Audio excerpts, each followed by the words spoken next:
It's time for breaking bread with Papa. Hey, don't you know? Hey, it's our goal. Hey, it's time for breaking bread with Papa. Hey, don't you know? Hey, it's also a show. Hey, everybody, welcome to another edition of Breaking Bread with Tom Papa. I am Tom Papa. Thank you for joining us at the table once again. I'm here in the booth here at our lovely studio because I'll be welcoming a very talented bagel entrepreneur. Yes, the great Nick Schreiber, who is co-founders with JD Rocchio of Belle's Bagels here in Los Angeles. As a New Yorker, to find a good bagel in LA has been a quest of mine for a very long time. And through our good friends at Bub and Grandma's, who we had on, Andy Caden, who's this great baker, found my way to Belle's Bagels, and it was like running into an old friend. It was like, wow, this is as good as any bagel I've ever had on the East Coast. And I know I say that with hesitancy because I don't want people to punch me in the face. A New York Times article came out recently talking about how some of the best bagels in the country are in California, and people lost their minds. They even said in the headline, "Sorry, New York." I wouldn't go that far. I don't think you can claim that New York's bagels are failing in any way. There's amazing shops there. I mean, let's be real. But as far as Los Angeles, finally creating stuff that is as good and makes a transplanted New Yorker feel at home, Belle's Bagels is the spot. I have a great conversation with Nick. And we actually find out that we have a lot of other food things in common. Then we're going to give our quick bite to Colin Quinn, because if you're talking about bagels and you're talking about New York, we might as well have Colin Quinn weigh in and tell us that we're morons right off the bat. I want to thank our good friends at Helix Sleep for sponsoring the program today. I sleep on a Helix mattress. I took the 2-minute sleep quiz. My wife and I both did, and we put in our sleep preferences, which are very different among the two of us, and they showed us the kind of mattress that we needed to live happily ever after, and they've nailed it. We've been on it now probably 6 months, and it is amazing. So if you want to give yourself an upgrade, which you really should do, you've been spending a lot of time at home over the last year and a half, you can find your perfect mattress at helixsleep.com/Papa, P-A-P-A. More on Helix later. So, bagels, joy. Nick is a great guy. You're going to love this conversation with him. You'll see not only is he a lover of food and of bagels, but a lover of this city. And there is as I spoke to him, you start to see this thread of, he was born here in LA, and you just see this thread of really creative, heartfelt purveyors, and he has quickly become a part of that line. And once I found it, it was a little before, like maybe a year before the pandemic hit. And then when that hit, I was able to get there even easier because there's no traffic. You can literally slide to another part of town, and the line never stops at Belle's Bagels. There is constantly a line outside of that place for good reason. For they just make a great bagel, and they just nail it. And once you do that in this town, you're never going to stop. You're never going to stop. It's so good. So enjoy this conversation, and then enjoy the quick bite with Colin Quinn, where he's going to tell everything that Nick and I talk about. He's going to shoot it down. I guarantee it. I'm not setting it up. I'm not going to hint anything to Colin. I'm just, as my listeners, we've had Colin on before. I think you know he will not stand for us saying anything good about LA. So this should be a really fun episode. All right, so right now, enjoy from Belle's Bagels, Nick Schreiber. Well, cheers, Nick. Thank you, Tom. Great to meet you. It's great to meet you as well. This is hilarious on some level, but I'm a big fan of yours and your work. And I know it's a showbiz thing to say, usually to an actor, but you as a bagel baker. Stop it. I'm so happy when I found you. I'm actually kind of blushing. Thanks, dude. I mean, I'm also very show busy. I'm a fan of yours. Love what's it called? All Across America, or Out in America. Out in America, yeah. Yeah. Well, that's what. Yeah. So I'm actually was trying to piece it together on the ride here because I got turned on to you guys because of Bub and Grandma's. Andy, who was on this show. Who's like, our bread guru. Yeah. And he's such a cool guy. Incredible dude. So great.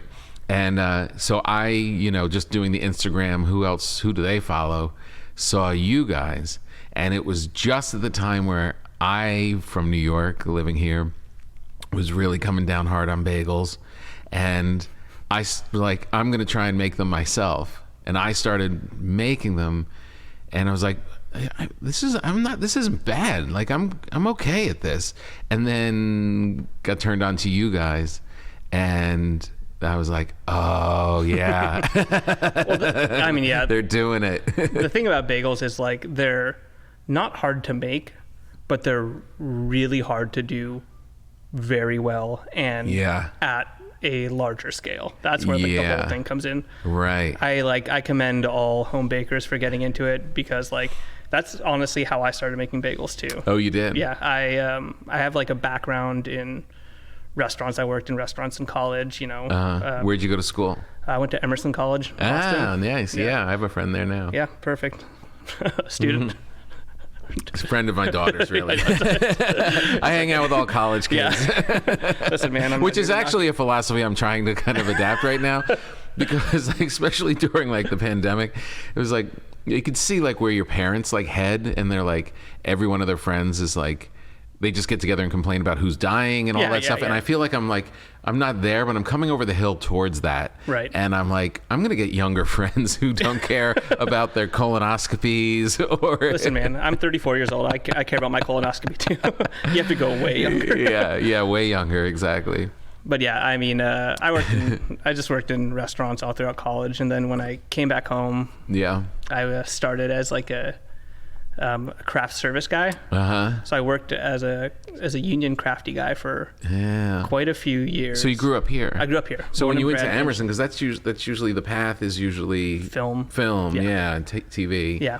So, but you got a little food bug, so you're like, I'll go into. Well, the thing was, I still think it's idiotic that people make someone decide what they want to be for the rest of their life when they're 18 years old. Yeah. And don't trust us with other important decisions. Right, exactly. So it's I went to study film because I knew I wanted to do something where I could, coax emotion out of people. Right. I love that idea.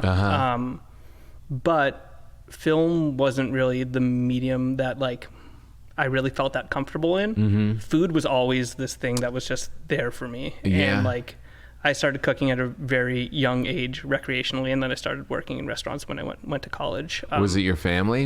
Yeah. Was it around? Well, my dad's a really good cook. My mom's a good cook, but also part of it was when I was about 12 years old, my parents divorced. So I moved in with my mom, and my mom was an elementary school teacher. Right. So we pretty much had the same schedule. Yeah. And the chance for her to be able to cook for us, I commend her for working every day. The last thing she needs to do when she gets home is cook. So my sister and I were like, we got this. We can cook for ourselves. Oh, nice. So, at a very young age, we both just started kind of cooking, lunch or breakfast for ourselves. And, sorry, lunch or dinner. Yeah. And that was it. It was second nature. Right. So there's a little bit of a cooking bug in my family. Everyone is an unnaturally good home cook. Oh, it's awesome. So what is the types of food? What's your family food? What's your background? Well, I mean, background, my family's food is Americana, Right. My dad makes, I mean, every Jewish boy will say this, my dad makes the best brisket I've ever had in my entire life. Oh, really? Yeah. It is a funny thing. Because I grew up in the New York area, and I knew brisket from going to my friends' seders or whatever, And then I learned later on, like you go like to Texas and people are like hauling brisket as like the main barbecue thing. And I was like, is this the same? I didn't learn that till I was much older. Right? There were like two different, like distinct styles of brisket, you know, the traditional Jewish braised one and then the Texas smoked one.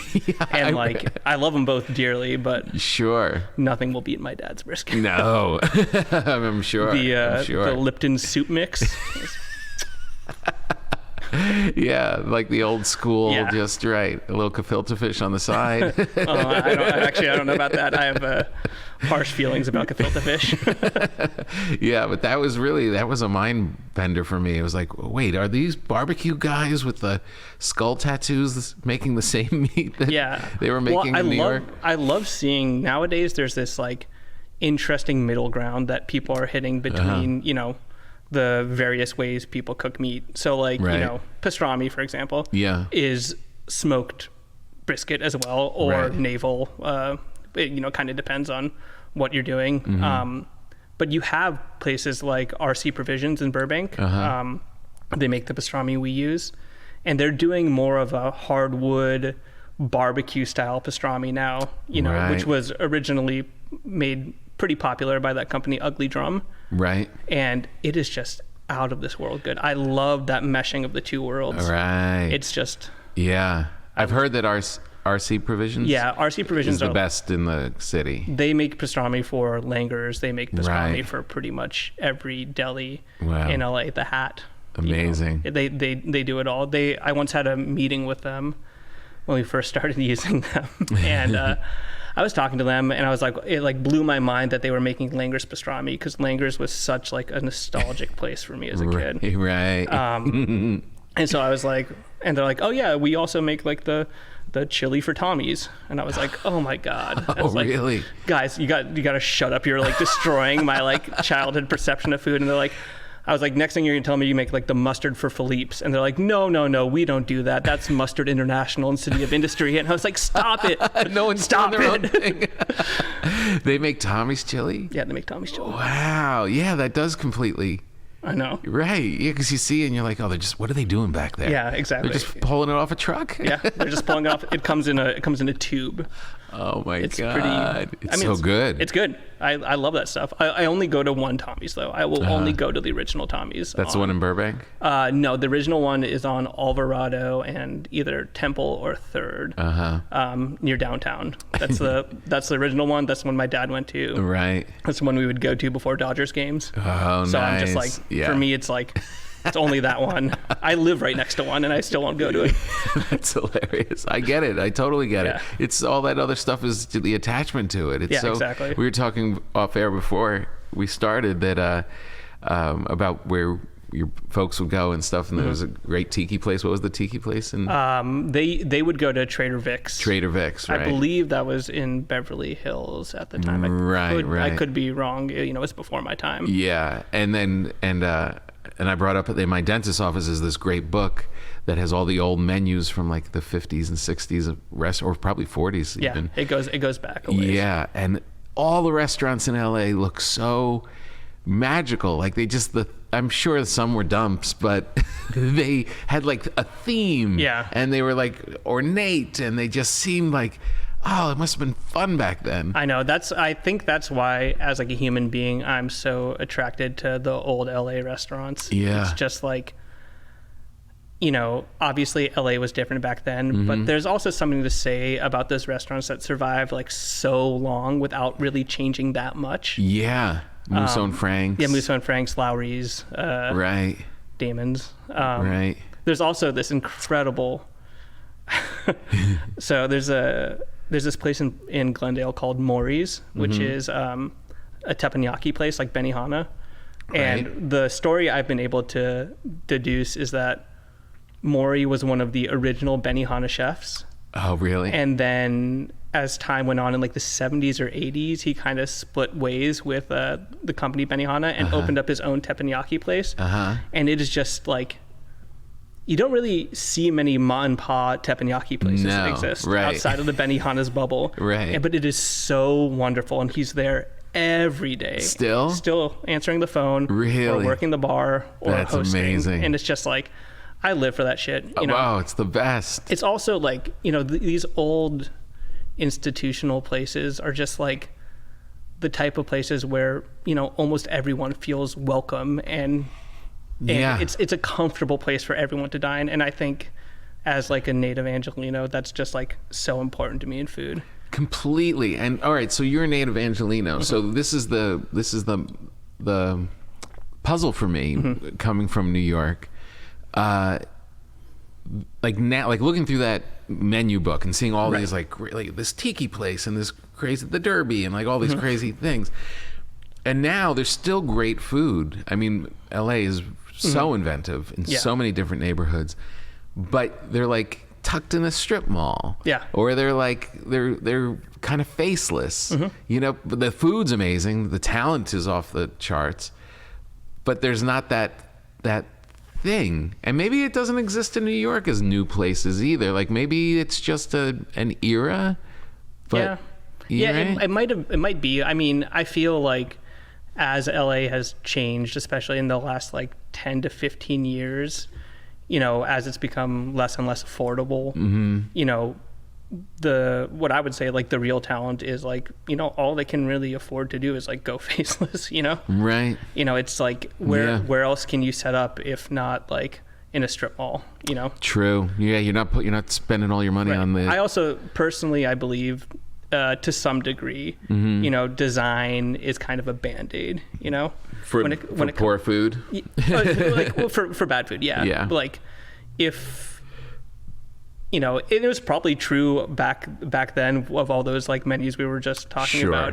The food wasn't necessarily good. We don't know. That's true. I mean, really. I mean, think about it. Really. I mean, think of what cuisine was back then. Yeah, it was, exactly. Right? Lobster thermidor. Yeah. It's the one thing I love to bring Pot up because roast. I've never had it before and I'm so intrigued. I know. I always think that when I pass the old places and they say chops. Yeah. Right? It's always like steaks and chops. Hell yeah.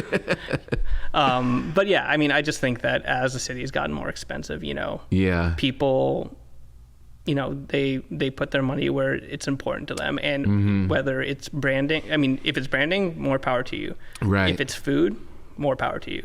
You can get an incredible meal from a place that has virtually no seating, and you can get an incredible meal from a place that seats like 200 to 300 people. So it's just like, it's kind of the beauty of LA, but I always gravitate towards the earlier. Yeah, I know. It's kind of like it's like when I turn on DirecTV and go to Turner Classic Movies first. Exactly. It's like, I'm going to stop there first. Just the comfort of seeing those classics and just the thoughtfulness. I mean, and then you end up buzzing up to Showtime. Right. And yeah, exactly. It's also like, I feel like those smaller places are like the places where you can eat every day. Right. And that's a really special type of restaurant. One where you could eat there 4 to 5 days a week. Yeah. And like, I had one of those growing up. I grew up in the San Fernando Valley. And there's this place right around the corner from where I grew up called Tony's Mexican Grill. Come on. The best Mexican restaurant in the world. No one's ever heard of it. Me and my friends lose our minds over that place. I cannot tell you how many meals we've had from Tony's. I mean, when I first moved out here with my family, that's incredible. When they were little kids, and I had a sitcom. And I had to do a thing for the LA Times, like Secrets of LA, and I just got here. I didn't really know any secrets.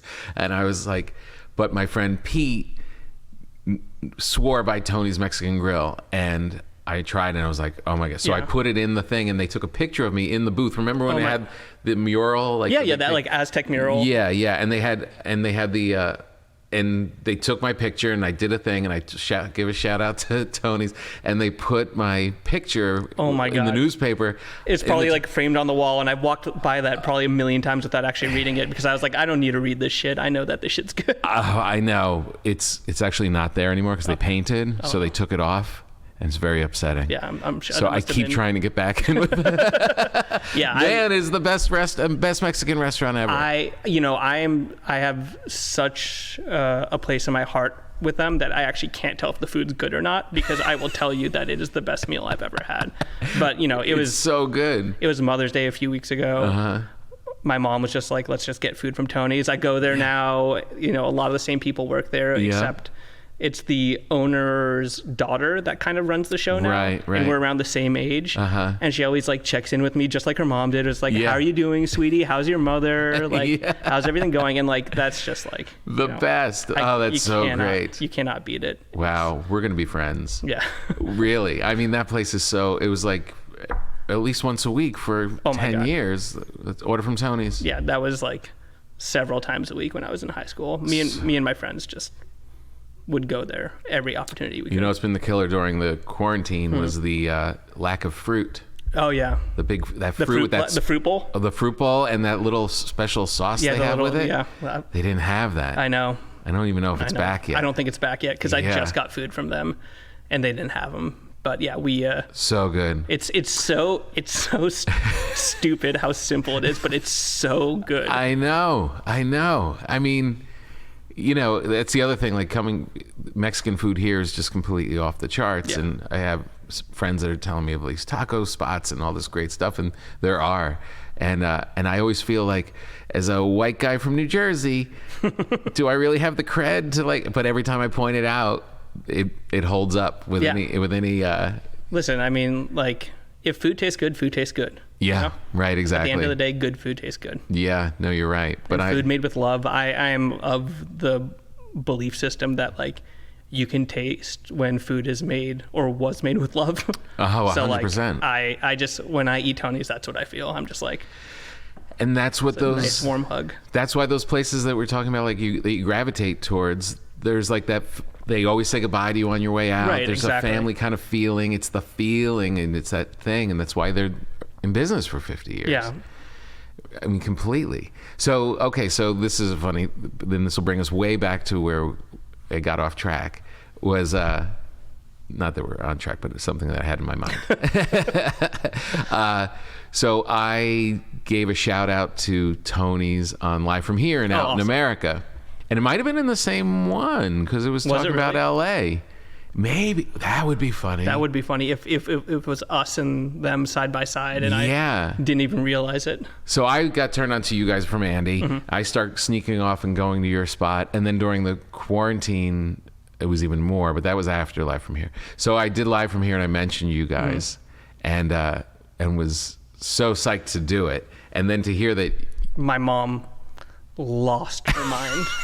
My mom is such a diehard NPR fan. Yeah. Like, to hear her son's name uttered on air was just like... That's awesome. Or her son's business uttered on air was just like mind-blowing to her. So great. That's so great. That makes me so happy. It was just like, I mean, it's cool. It's very cool because I also, grew up with it. Granted, when I was a child, I hated NPR because it was boring talk radio. Right. Now I love it. It's the only thing I listen to. Yeah, I know. It's so funny. But just like, it's weird kind of getting re-ingrained into a different side of Los Angeles than what I grew up with. Right. Yeah. I just like, it's very cool. It's like, it's like meeting your idols. Right, yeah. It's a cool thing. It's a really cool thing. Man, but I'm going to go back to the tape because that would be great if it's... I'll send you the file. Yeah, please do.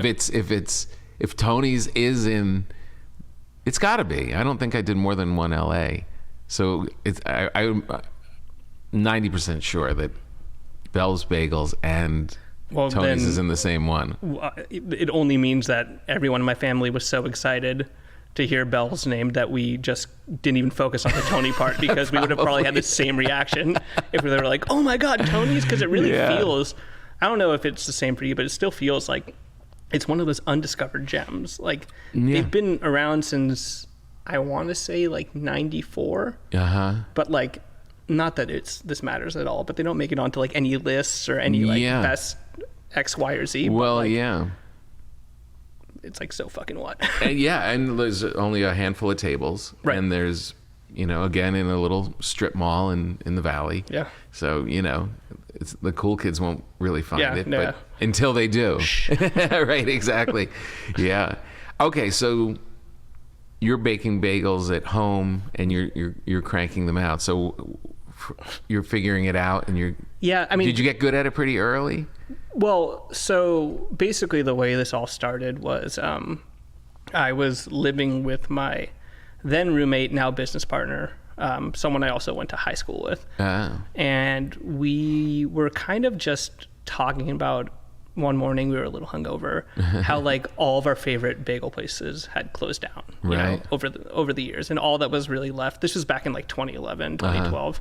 All that was really left was like Western Bagel, Noah's, or like Einstein or anything like that. And like the great bagel places of my childhood had like closed down. Like I Enjoy Bagels was my favorite place. It was on like Pico and on like the west side, but it was like the bagel we grew up with. And were they great? They were great. Yeah. From what I recall when I was 7, they were like fantastic. They were the best bagel I've ever had. Right. But just that didn't seem to exist anymore. You know, there were places I adored, like Sam's Bagels or Bagel Broker, you know, things that I thought were really good, but nothing that I was like craving. Yeah. So I just decided that like one morning I was going to go on the same adventure that you went on during the pandemic, which was just like, I was going to learn how to make bagels. Right. So I started doing that, and I started making them for, you know, me and my business partner, JD, and then some of our friends. And we started throwing these little brunches together. Where we invite like 10 people and then 25 people and then like 50 people. And this was pre like the pop-up scene. You know? This was just like we called them underground brunches, you know. Nice. At your apartment? Yeah, out of our apartment. Right. And then we did one that we decided to publicize on like that website Eventbrite. Yeah. And we made it public. And I don't think we were quite ready for what happened. We had like 325 strangers show up. I had moved out of our apartment to a place in Eagle Rock, and we had about 325 people show up. And we were like, oh crap, like there is like a need for good bagels in LA. What happened when they all showed up? Did you I actually did have enough, because I had assumed that like maybe like 30 of my friends would show up and all buy dozens. So I had a lot of bagels, but it ended up being like one-ups. I was like, you can get a sandwich, you can get a bagel and cream cheese, because I was just trying to, you know, make sure that we could last to the best of our abilities. But that was also where we got our first bit of press from Gene Trin at the LAist, which was also like, it was so early. It was early, and it was so surreal for me, because like I had like, you know, I just heard of the LAist and I was like, oh my God, press? What is this? Oh my God, you want to talk about me? There's this amazing line though from that there was a missing comma in it where JD, my business partner, and my girlfriend at the time were working this underground brunch with me, and there was a sentence where it was like, business partner and girlfriend JD Rocchio. That's great. And, but I'm sure you've heard it before. We're practically married, you know. Right. You marry your business partners when you go into business with them. Was that all out of a home oven? Because it was out of. Because you can't make those that far in advance. No, it was. I had converted a bunch of refrigerators I bought off Craigslist to hold as many bagels as I could make them hold. Right. I honestly rigged things together from Home Depot, because, you know, this is like an entirely self-funded project. Yeah. I couldn't afford like a mini speed rack to put into like the refrigerator. So I was just like, I guess we'll just build it. We'll make it work. Baked it out of a home oven with like a little baking stone and like homemade bagel boards, the old school way. That's so great. And it was really cool. But yeah, we definitely learned early on that like there was definitely a need for bagels.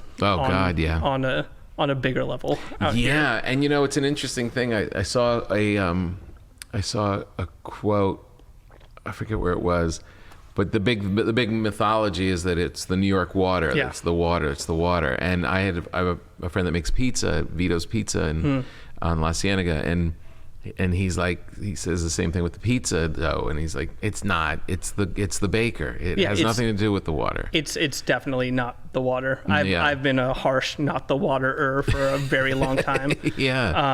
But yeah, it all comes down to just like one, passed down knowledge, right? You know, access to ingredients, and like it is actually still really hard to get like barley malt syrup in Los Angeles. I've only found one provider that I can get that from. So it's just like there isn't a really big bagel scene. There wasn't a really big bagel scene in LA. Now there's starting to become one. Yeah, I could see. But just having as many bagel shops as New York does, it's just like it creates competition. Mm-hmm. It creates knowledge. It creates talented bakers. And like, we just didn't really have that out here. I also have this theory that one of the reasons why all of like the LA bagel shops died off was because if you think about LA and the city it used to be, it was like not the first to catch on to culinary trends, but like 100% the first to catch on to dietary trends. Right. So you think about like low carb Atkins early 2000s. Yeah. Like, for a lot of those bagel shops that were in, certain areas, that probably meant like the end of business. Yeah, for sure. I mean, I always remarked about that with bakeries out here. Yeah. Like, in the East, in Chicago, different places, like there's just a little family bakery almost on every corner. And out here it was like, there's juice. Yeah. And yeah. Like, well, there's and now they're starting to come back, but for a while it was like, there's not like real good bakeries. I will agree with that to some degree. I mean, I think bakeries have always and will always thrive in like Mexican American culture, like the local panaderia, like that. That shit has never stopped. Right, because they're not. And it will never stop. Yeah, and that culture's not completely diet crazed. Yeah, but that's actually after we did our pop-up. The next thing we looked at was there was a local panaderia around the corner from where I was living, and I had always gotten like my pan dulce there, and I was just kind of looking around, and I was like, they do have all the equipment that like I could use to bake bagels. And one day they put like a close sign on their door, and we saw that, and we were like, okay, we're just gonna write them a letter like, dear La Perla, like we would like happily rent some kitchen space from you guys if it could help you guys stay open. Like, oh wow! And we sealed it under their door, and we got a call the next day. Really? And that was where our first pop-up started, and that's where I kind of learned how to make bagels at a much larger scale than I was used to. And then they stayed in business because of that? They did stay in business. I won't say it was because of that, because I don't entirely know their financials, but sure, but it's based on they what had a I've close sign up. Yeah, exactly. Yeah. But yeah, they're still going. They're open now. We worked there for about 3 months, I would say. But the hard thing is, two bakers working side by side who both want bread out of the oven around the same time is really difficult. Really so I would do overnight bakes, and then Manny Senior would come in at like 5 a.m. and he would take over the oven. So I wasn't sleeping at all. Oh God. And it was just like it is a hard life. I talk about that all the time. Like whenever I fantasize, and I brought you bread, by the way. Oh, thank you so much. And I know you probably are breaded out, but this is what I bake, and I just came out this morning. And I always I love doing it. I love the process. Mm-hmm. It's immersive. It does something to your soul. It's like great to feed your friends and do all this stuff. But taking that extra step and going into like running a shop where hungry people are showing up early in the morning. Yeah. You are setting yourself up for a ton of work at very weird hours. It is a lot of work, and it is weird hours, but you kind of learn to adore those hours. There's never traffic, right? Which is really nice. And there really is something wonderful about finishing your workday around like noon. Mm-hmm. As long as you're able to shift your sleep schedule, right, you're good. But there are definitely some times where I've done overnight bakes. I luckily have, several really wonderful employees that now do the baking. Which is like, oh God, which is nice. A godsend. Yeah. But, it is, a lot of them have been bakers for a long time, and they're very much used to that schedule and prefer it. Oh, that's great. So what year do you walk into Perla? La Perla was 2013, 2014. Okay. January 2014. So when I find you at Hi Hat, that was like 2016, or if it was at the start of the pandemic, that was 2019, but we started at the Hi Hat in 2016. In 2016. Yeah. Okay.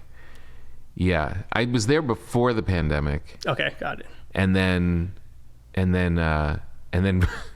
one of the perks of COVID was that you could write from the valley to your shop. Yeah, no problem. With no problem. Yeah. Which now is like, 45 minutes. I loved those like 2 weeks where like the air was clear. There was no one on the freeway. It was crazy. So surreal. I loved it. So surreal. And then when pulling up and that was one of the places like, okay, so how are we going to function now? How am I going to get my bagels? Yeah. It was like, you could call it ahead, and then everyone with the masks and standing that was in the like, front. It was such a weird experience. Yeah. Because, the minute the pandemic, as we talked about it, the minute Tom Hanks got COVID, and everyone knew that it was real. That it was real. Once Woody got it.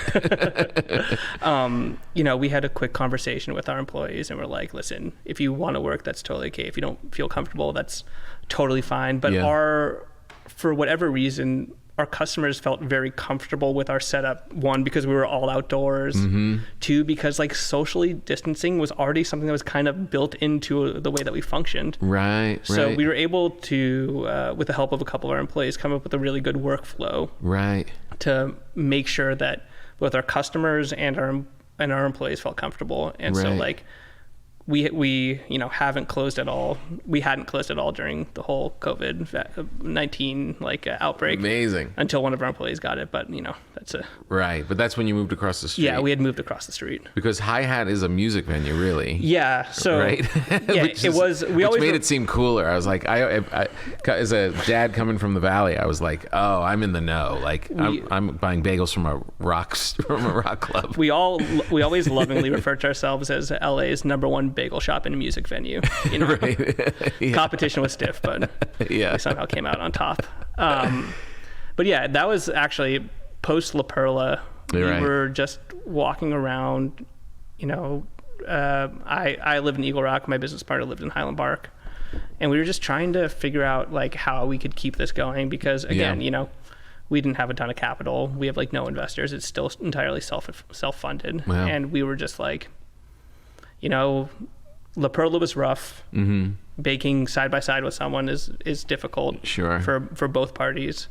What if we started baking somewhere off site? We're like, okay, well, if we can bake somewhere off site from a commercial kitchen, all we need to do is find a place to sell our product. Mm-hmm. And we were literally sitting across the street from the Hi-Hat as we were talking about this. So we just kind of looked over there and we were like, they have a little window right there. Right. I wonder if they'd be into this idea. So we reached out to them and they loved it. Wow. And they were super receptive to it. So because it's off hours for them. Off hours for them. Yeah. No one's there.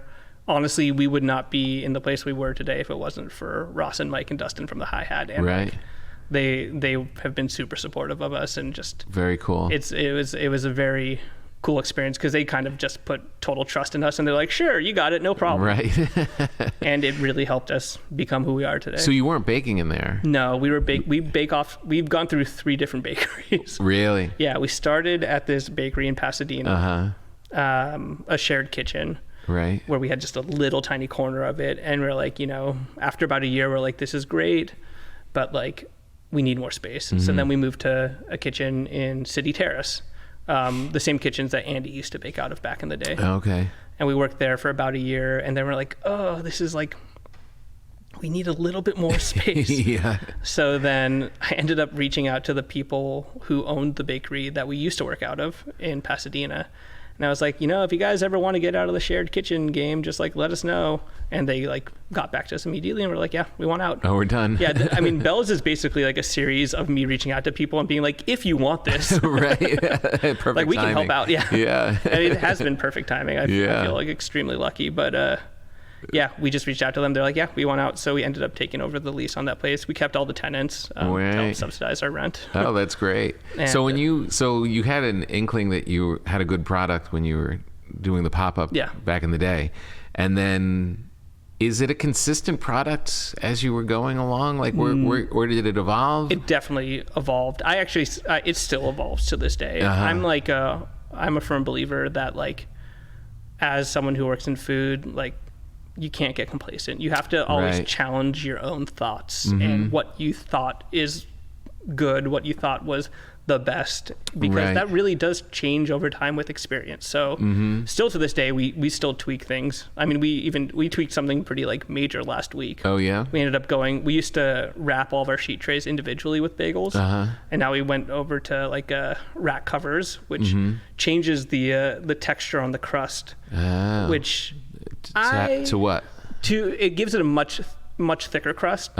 But if you adjust bake times correctly, it actually produces, in my opinion, a superior crust. Right. So, by changing stuff and doing a workflow where we used less plastic, right, we ended up making a much better product, in my opinion. Oh, interesting. I wonder if I would notice if I rolled in, because I haven't been there in a bit. Yeah, I mean, I would say just like expect a denser crust on the bagels. Other than that, the recipe of the bagel itself has not changed. Right. Because that was the one thing that was lacking out here, was like that thing I was always used to, that little denser crust with that big fluff inside. Why weren't you guys mentioned in the New York Times big controversy article? I have no clue, really. It haven't really made me angry. I had to reread it 3 times and be like, where the hell are they? I mean, no disrespect to the people that were mentioned in there, but sure.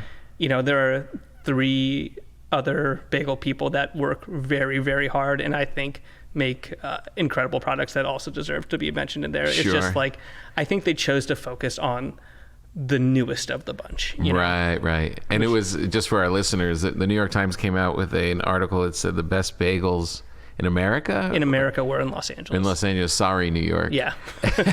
Well, and people lost their minds. You know what the incredible thing about that was? Yeah. We weren't mentioned in the article, but so many people thought we were mentioned in that article. So like it just started going around the internet. They're like, check out my place, Belle's Bagels. Like, it's incredible. So somehow we got the benefit of everyone saying we had an incredible product without the pressure of these like newfound lines that these people weren't used to. Right. So like, we didn't have the pressure to function at a higher capacity, but we somehow got some like side praise, and I was just like, great. Okay, you know what, that works for me. Yeah. Because those articles can like really both help you out, but like they can make just doing your job very, very difficult. What do you mean, with an influx of customers? Yeah. If you're not familiar with handling a lot of customers in your day to day, it can just really throw a wrench. Yeah. Well, that was the cool thing about you guys, and you probably did it just out of necessity, but it did make the want for the bagels even greater. Like, I would leave my house at 7 a.m. on a Sunday just to make sure, because you would go until they were sold out. Yeah. And you knew like around 11 o'clock or whatever, sold out. It was like joyful sign or just a funny post on Instagram. And it really made you want to go. Yeah. Thanks. Yeah. It's just, I mean, we try really hard not to sell out in our day to day, and we've gotten a lot better at it as we've been able to scale up.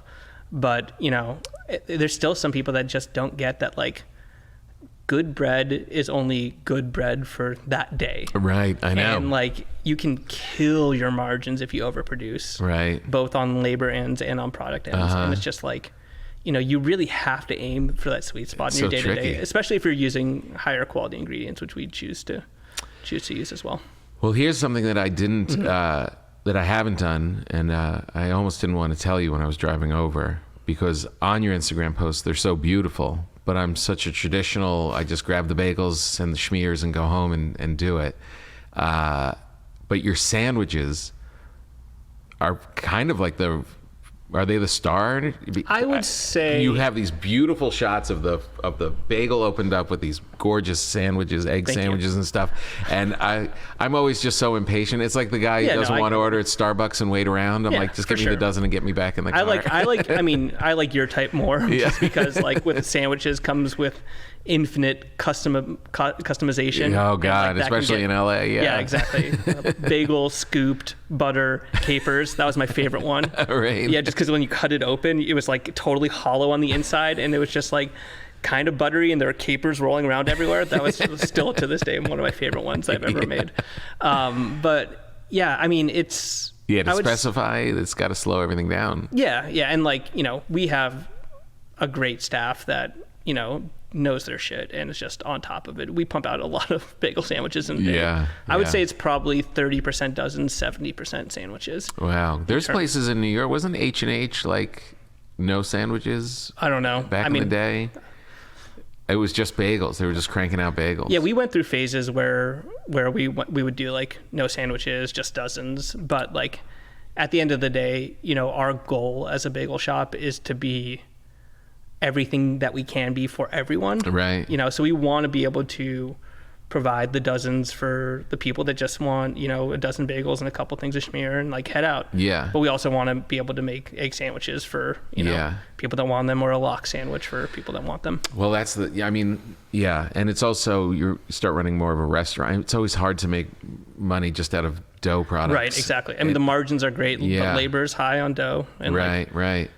The real key is to open up a spot and have booze there. Then you really make money. Which is what we're doing. Are you really? Yeah, we ended up taking over the lease on that space that we're working out of now, and we're actually going full Jewish delicatessen. No way. Yeah, bagels by day, deli by night and afternoon. What? And we have the place, though we didn't plan for it, came with a liquor license. Wow, that's great news. Yeah, we're going with a concept called a bar mitzvah. That's great. That's amazing. Wow, that's so good. Because that's a very cool space. Yeah, and I hadn't even been inside it. Or maybe I was it before pandemic, or did that happen during pandemic? Could I have been inside? Yeah, you could have been inside like in 2019. Yeah. It used to be a French restaurant called Côte Est. Okay. No, I mean when you guys had. Oh, no, probably not. No, okay. No, because you could just see inside. But I mean, it's a big open, like cool space. Yeah, no, it's a gorgeous building. Yeah. But, you know, the thing that I'm always like hyper focused on is like the building is gorgeous, but it has like weird restoration hardware vibes. You know, I just want things to be warm, accessible, and inviting for everyone. So like we're doing the opposite of what most people do when they take over space, which is just like we're not making it nicer. Right. We're going to make it shittier. We want people to just feel comfortable walking in there. Yeah. You know, we don't want people to be like, there's like a big black gate out front and it feels like jail when you're in there. So we want to create something that's just open, accessible, fun for everybody. Yeah. So. I love the big paper, like the big things of paper, like the wrap that you tear off. That's a good touch. That's a good, right? Like the big butcher paper. Yeah, the big butcher paper. Yeah. You can write stuff on it, and then you can also use it and peel it off. Utilitarian. Yeah, and when I did my Food Network show, I went in the back of Cantor's, and that place, that giant behemoth, and. It was cool. It was almost too much. Like it was kind of like too unruly. Yeah, that's like the hard thing about deli culture is like, you know, delis are kind of known for having a little bit of everything. Yeah. So to like take a deli menu and try and condense it into like a one-page thing is like very difficult, but is what I've been spending the vast majority of the pandemic doing. Oh yeah. So like I'm very excited to do this. It also, you know, we get to be one of the only delis in LA that are baking all of our own bread. Right. So like we've been recipe testing pretty consistently for the last few months, trying to, you know, dial in our deli rye. Oh wow, that's great. Challah and all that stuff. So it's just like, oh, that's awesome. It's been a really rewarding experience, and I know I've said this a few times, could not do it without my employees, because like, you know, I'm also a big believer that it's not one person's mind that makes a restaurant, you know. It's not one person that has talent. It's like everybody. And my bakers just, you know, they all have different experiences, and they all can bring something to the table. And they really help. They really help, or just refine recipes for me, you know. What is the biggest failing, or what don't you like when you get a challah that you're not happy with? Ooh. I mean, my girlfriend will probably hate me for this one, but like, I don't like it when challah is too sweet. My girlfriend loves sweet challah. Yeah. The sweet ones always seem to be a little too fluffy. Yeah. Also, like, the other thing that I notice about challah is that like nobody really loves the crust of challah. You know, no one's just like, ooh, give me the butt of the challah. Right. Unless it's all about dipped the in inside. French toast. Yeah, exactly. It's all about the inside. So it's just trying to create something that has a little more textural contrast. Has been fun. Right. And also just like, I think with challah, there's such an interesting opportunity to like make it something that's a little more Californified, just because, you know, challah is an enriched bread, which means, you know, egg and fat, or one or the other. And usually you stay away from butter or things like that, just because if it's Shabbat, the Sabbath, you know, you don't want dairy in there, because then you couldn't eat meat. And so like you're kind of put in a corner of only being able to use certain fats. So I think it's a really nice opportunity to like showcase California olive oil. Oh yeah. Just because like olive oil has great flavor. It takes well to sugar, and like, you know, you can just get it in there just enough to where people can kind of taste it. And I think that gives it a really nice like kick of California. Yeah, that's a great idea. That's really cool. Yeah, because I started going down that rabbit hole and talk about a zillion different ways. Yeah. And anybody that you know that grew up with it is sending me like their grandmothers and and everybody has like these tiny little, and they're so subtle. Like the changes are very, very small.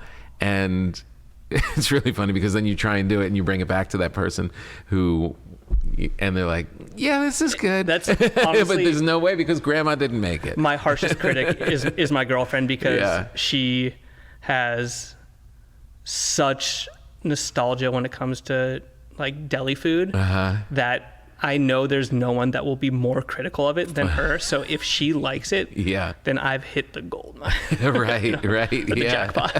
That's amazing. And doing the seeded rye, that's going to be, that's, oh man, you nail that. Yeah, the rye, honestly, my baker Katie today just did a rye that like blew me away, and I think it's probably what we're gonna go with. Oh, that's great. It's just, you know, the caraway and the caraway, but like also like when you get rye bread at a deli, you know, there's probably such a small amount of actual rye flour in there. And so like you can never actually taste the rye flour. You never get that whole grain goodiness from it. So we've upped the percentage considerably just to get a little bit more. If you're looking for that rye flavor, you'll find it there. If you don't know anything about rye flour, you won't notice it. But that's a very cool thing to do, because there's all these artisanal breads and stuff, but to use an artisanal approach for a deli product ultimately. We like to go like, you know, 50% into the artisanal group, because like, you know, I love Boules, and, you know, I love, you know, 100% whole wheat dough, you know, I love all that stuff. But at the end of the day, like it does appeal to a certain, like, you know, a smaller group of people. And like I've said a million times, I want everyone to enjoy this. So I always try and do the most that I can get away with without turning people off from something by giving them something that they don't know. No, that's exactly it. Because like you would want them, because everybody kind of feels like they should be eating that kind of thing. But you also just want a fun little sandwich that works. So if you can give them a little hint that they're doing both, that's like a home run. We put this stuff in our egg sandwiches that we call shalom sauce. We thought it'd be really fun to have like a sauce that by default came on our egg sandwiches that where there was no real description of what was inside of it. But what it actually is it's a za'atar aioli. Oh yeah. But you know, in my mind, a small section of people know what za'atar is, and like that's on the egg sandwich. Yeah, that's on the egg sandwich. So like hearing a word that you're unfamiliar with, for some people that like is like, okay, I want to try that. For some people that really turns them off. So I was like, well, what if we just don't even like mention that it's za'atar? You know? That's so smart. Yeah. So it's just like the shalom sauce. Yeah. So it's shalom sauce. That's great. So it's just that's always been my approach to food. I just like, I want to make food that people can enjoy. Yeah. I will always put more work into food than it looks like I did. Yeah. You know, there's a million different like hidden things on the menu that require a lot more work than people realize. Right. Yeah. But you know, that's my approach to food. I always say like, you know, we make the food that your grandma would make if she had a septum piercing and a full sleeve of tattoos. So. Yeah, you've got to bring in Lipton's soup mix and something. Me. Oh, there's. You've got to. If you don't think that there isn't like a case of Lipton soup mix sitting in the back of Belle's right now, you're wrong. I live for that stuff. That's amazing. Yeah, that stuff is great. It's incredible. Oh, and it would people would be. Their synapses would be firing off and they wouldn't even know why. Yeah. I got 3 letters for you. MSG. Right. Or MOM. Yeah. Well, this is amazing. This is so great. I didn't even know you were branching out into that. That's going to be a fun hang. It's going to be really cool. I'm really excited. Yeah. And it's just, you know, it's going to be interesting, especially post pandemic, to see like, a neighborhood's approach to like a new restaurant. I don't know. Yeah.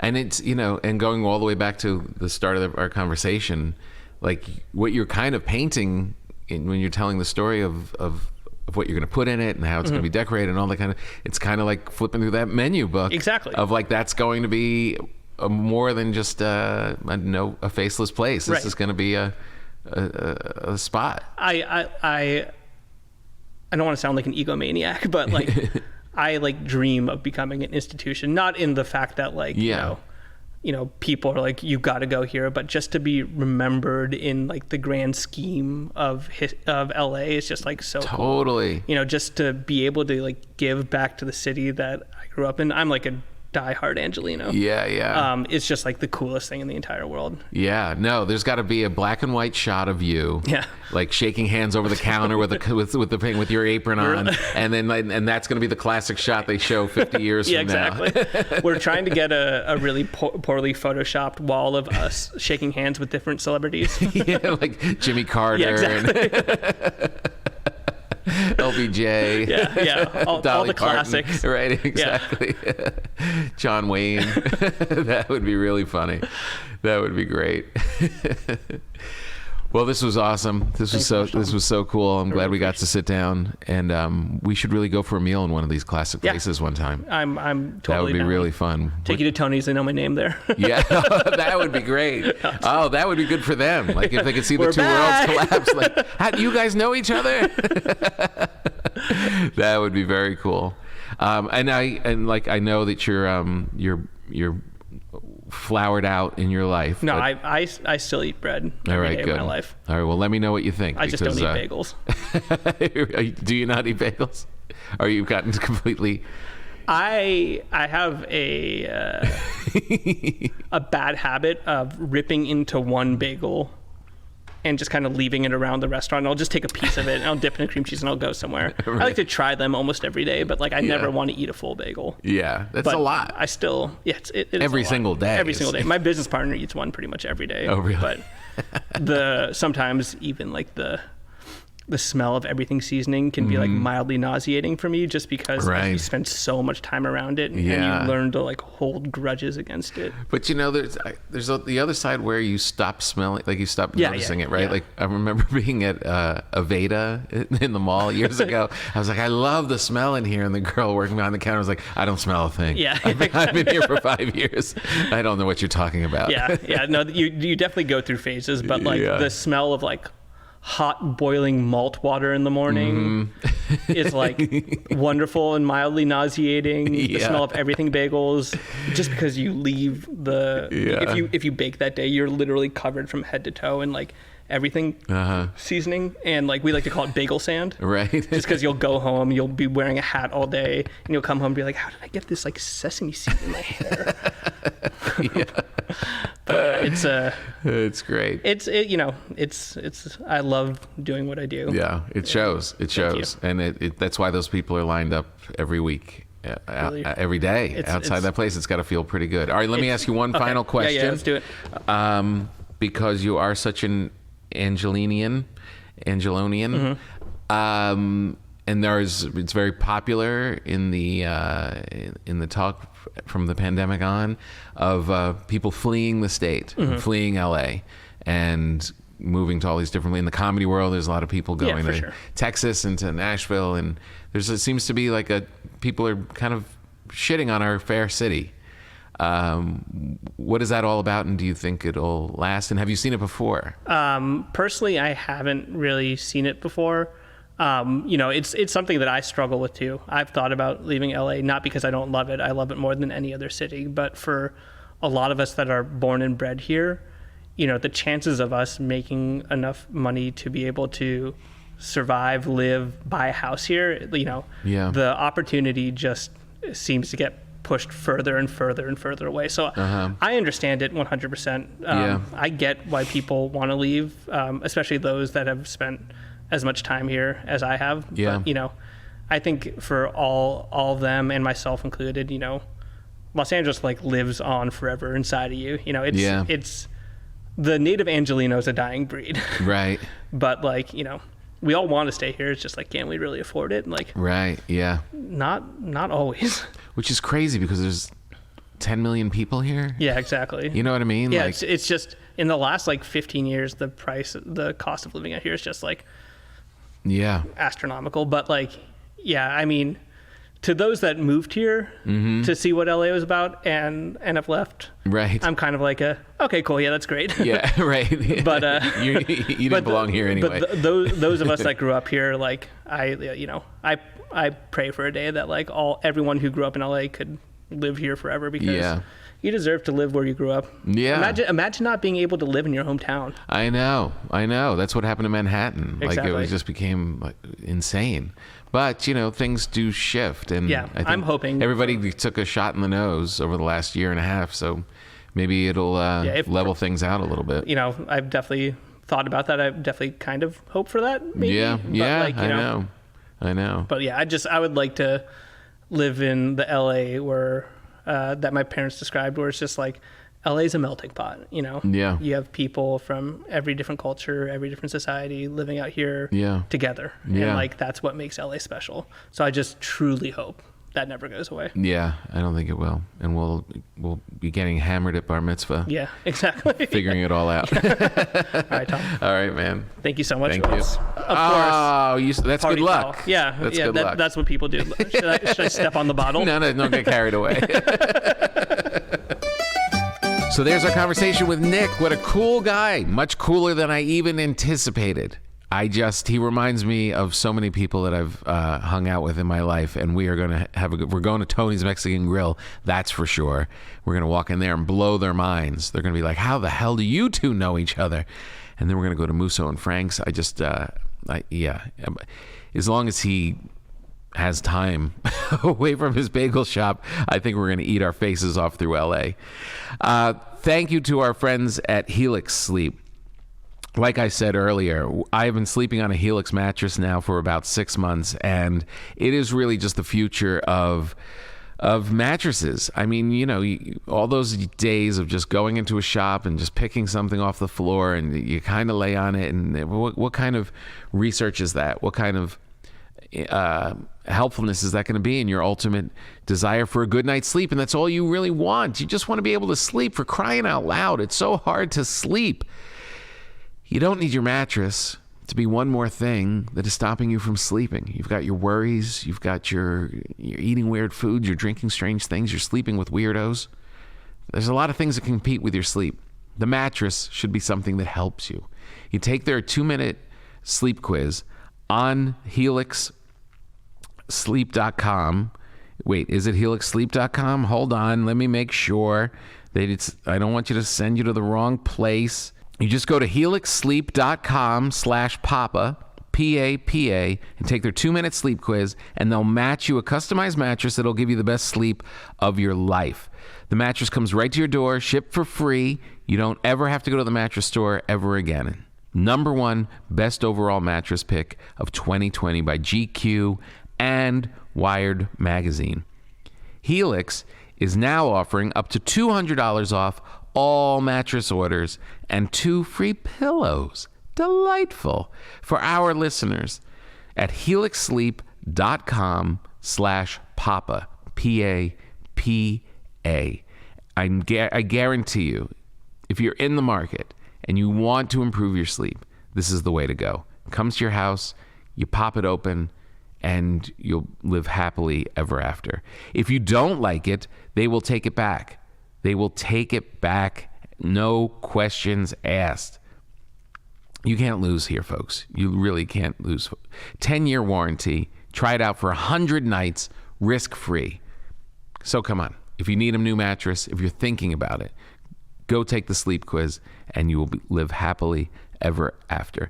Thank you to our friends at Helix. And now, a quick bite with the great Colin Quinn. Colin. Yes. How are you? Good. So I just wanted to put a quick call into you and get your take on this. There's a lot of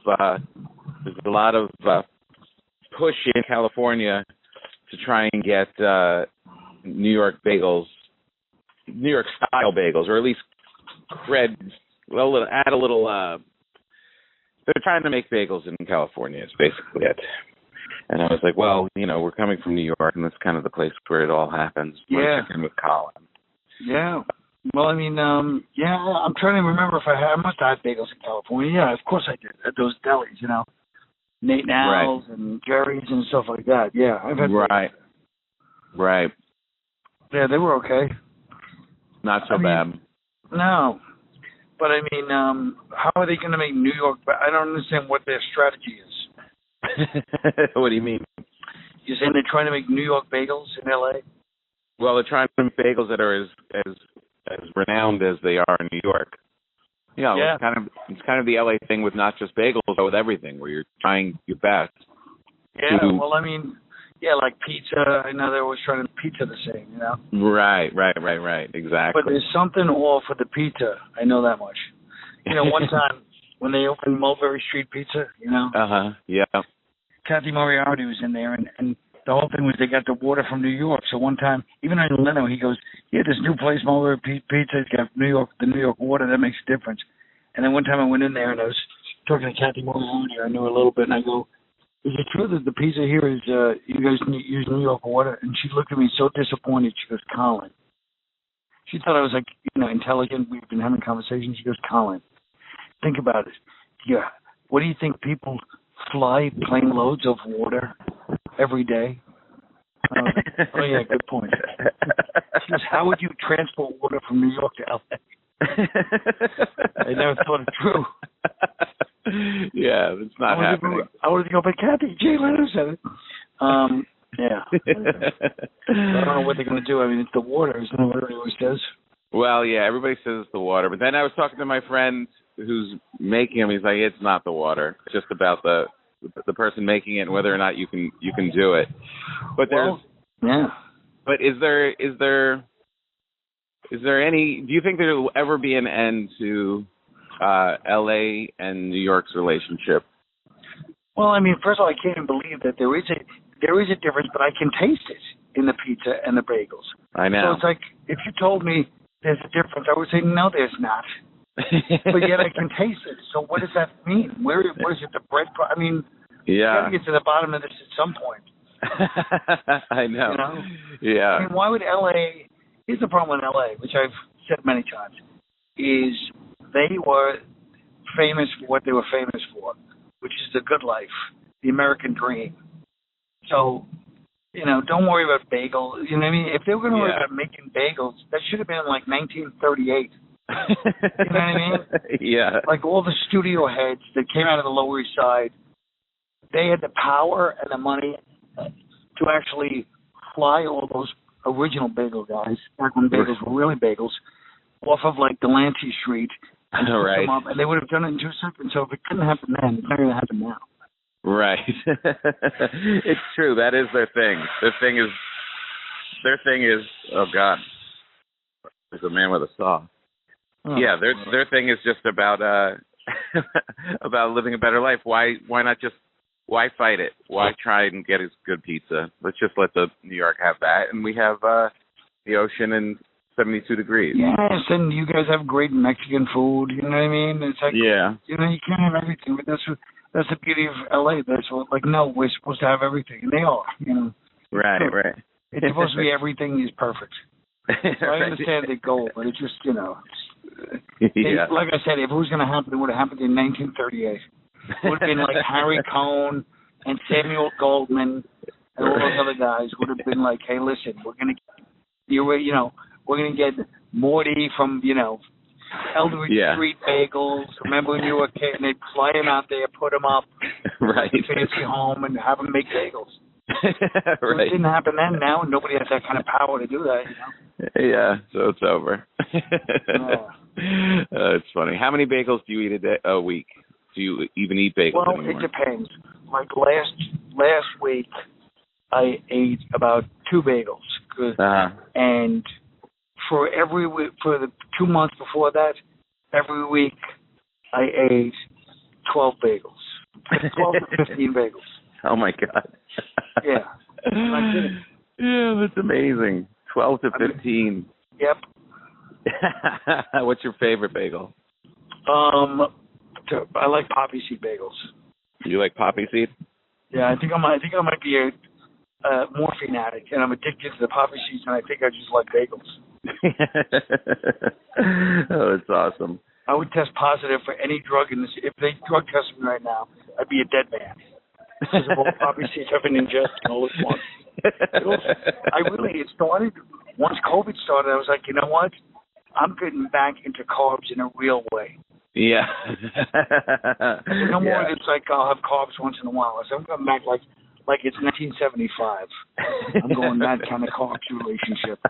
French fries and bagels and everything. That makes me very really happy. Positive. It's been overwhelmingly positive. That makes me very happy. Yeah. Well, thank you, Colin. It's good talking to you. Thanks, Tom. You too. All right. I'll talk to you soon. See you soon. Bye. Well, there you have it. Another great show. Thank you to Nick Schreiber and the Belle's Bagels clan. Thank you to Colin Quinn, as always. Cranky and hilarious. I love him so much.